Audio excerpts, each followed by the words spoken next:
Hi.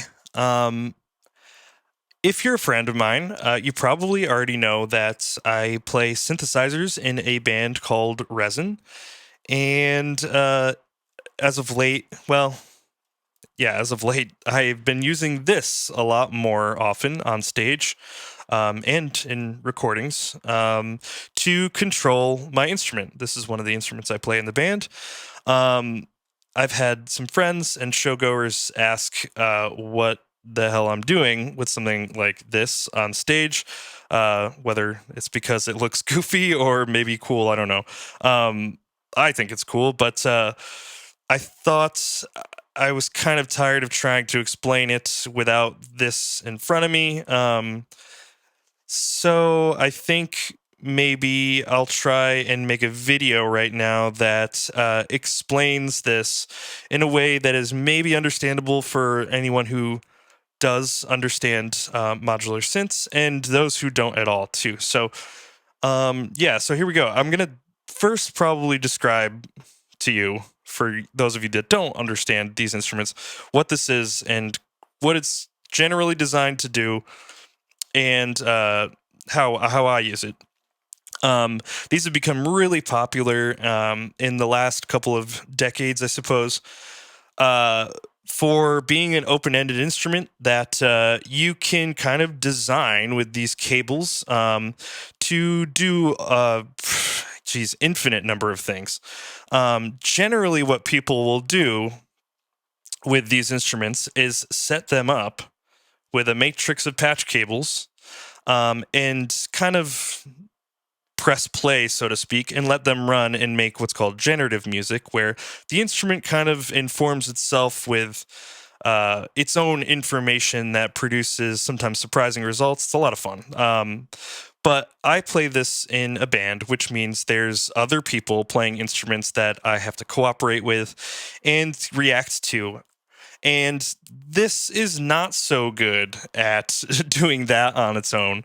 There are ways you can bring outside information into this system and make it work a little more in a friendly way with live musicians and stuff. But I think the best way, the most potential in this instrument, lies in actually playing it as a person.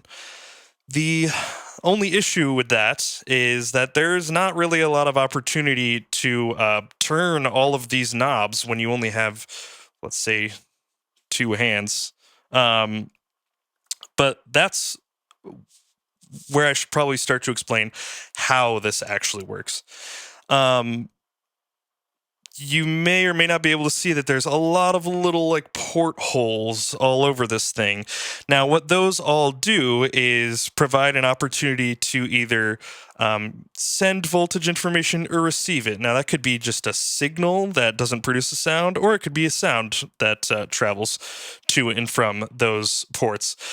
The main opportunity that those things create is a place to send a signal that controls another thing. So, what I'm trying to say is there's a bunch of knobs on this thing, and most of them are paired with one of these little ports. And what you can do with a signal or a voltage is you can send a voltage from something that produces one that fluctuates, like up and down, maybe, or randomly. And you can virtually turn a knob that is connected to one of these portholes by plugging a cable into it and virtually telling that knob to move in accordance with the voltage that's being sent down the cable. That is the quick and dirty way of describing it, and I probably butchered it anyways, but that's in principle what's going on here. Now, you can already probably see how you could set this up and plug in random things and get some really interesting results without even knowing what you're doing necessarily, which is awesome.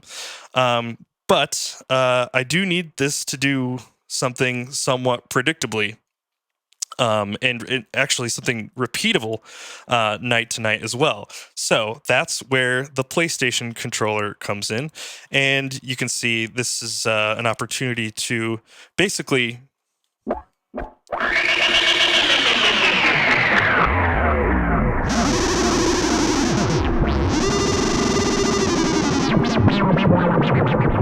just do something that's a perfect blend of chaos and predictability, and allow me to have as much control as possible over it at the same time. So I should probably explain where the sound is actually coming from first, and that is going to be almost entirely responsible on the part of this module here. This is the Make Noise Morphogene, which is a audio playback device. It's basically a sampler that's meant to emulate like tape machine kind of replay looping situation.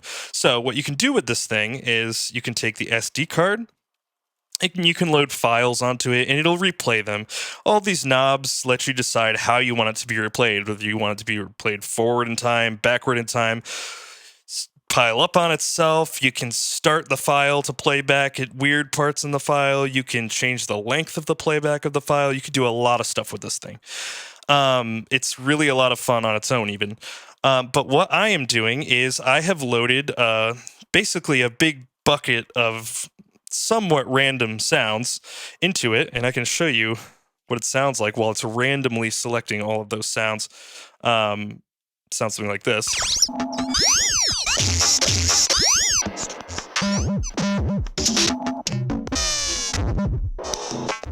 There's probably maybe like 50 things like that in there.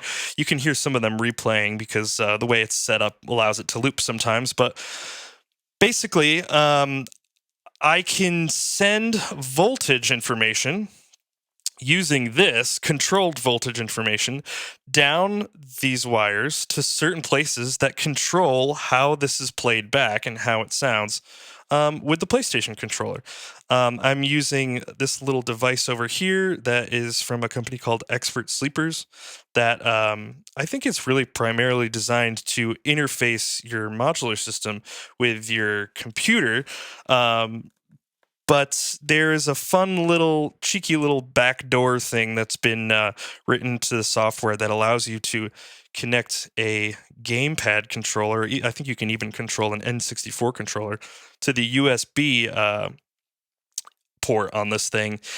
And you do have to do a little bit of software work to set up exactly how the data flows through this, but that was the hardest part. But once you get that going, I can tell this device that this trigger, which is of course a variable amount of information, it's not just an on and off switch like this, I can tell this piece of gear that this basically correlates with the volume of the playback. So I can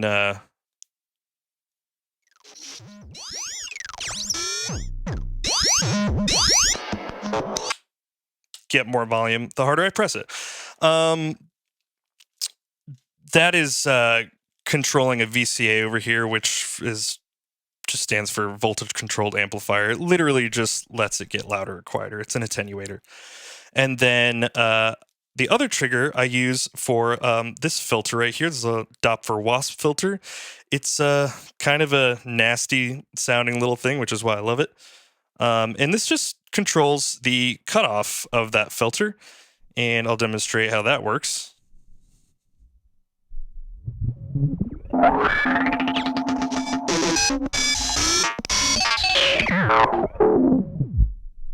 So, there's something kind of important also happening here, which is, as you can tell, there is what seems like just random sounds happening, which is true. Like I said, I have a pile of random sounds in here that is constantly being cycled through by another one of these devices, which is controlled by these wires. And I can use the controller to randomly grab with this bumper any one. You'll see this little light is red. When I let it go, it randomly cycles. And then when I press the button, it grabs one. And I can hold on to that. And then I can turn up the volume, turn up the filter.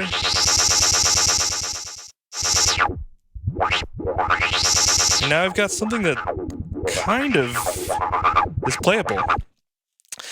Now, the other big thing that I use this for is manipulating the pitch of the sample playback, which you can hear I do with this joystick. Sorry, this joystick.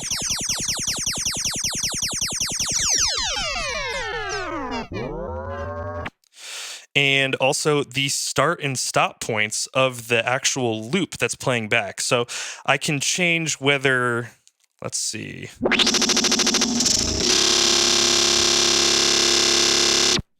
Now we're hearing it loop, this particular file loop at the very beginning of the file for a very short period of time, which I'm controlling with my left thumb. I can lengthen the loop.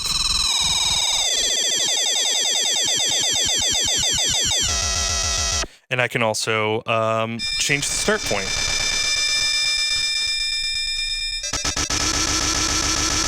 So.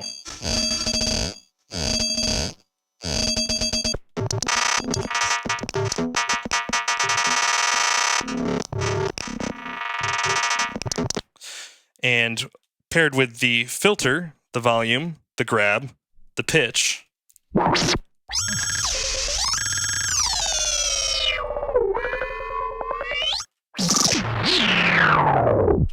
Maybe a little delay.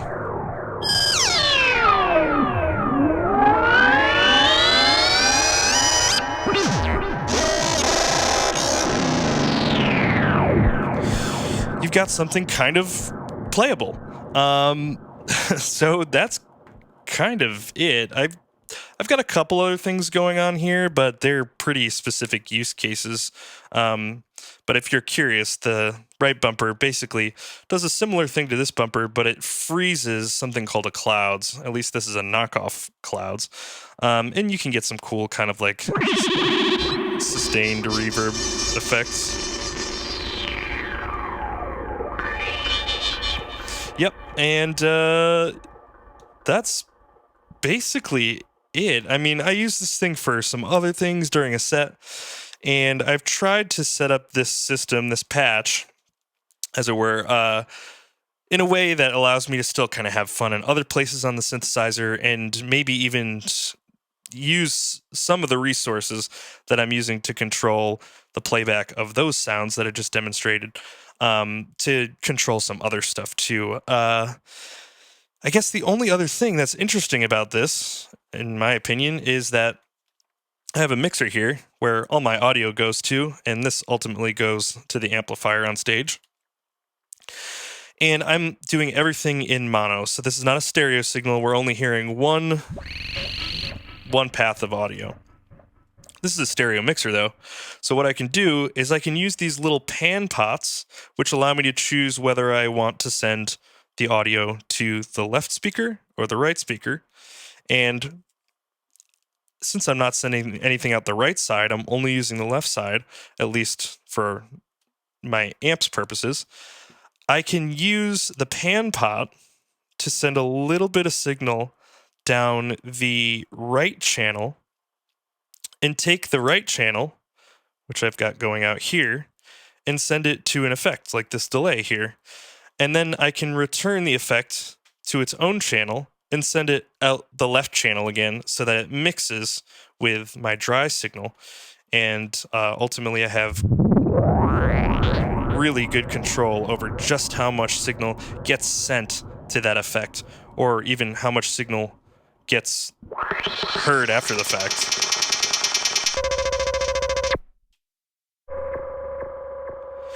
So yeah, that's pretty much it. But props to Expert Sleepers for making this a possibility. It's a lot of fun, and if you're lucky enough to have the space or the money to get something like this, I definitely encourage you to try this out if this is your world.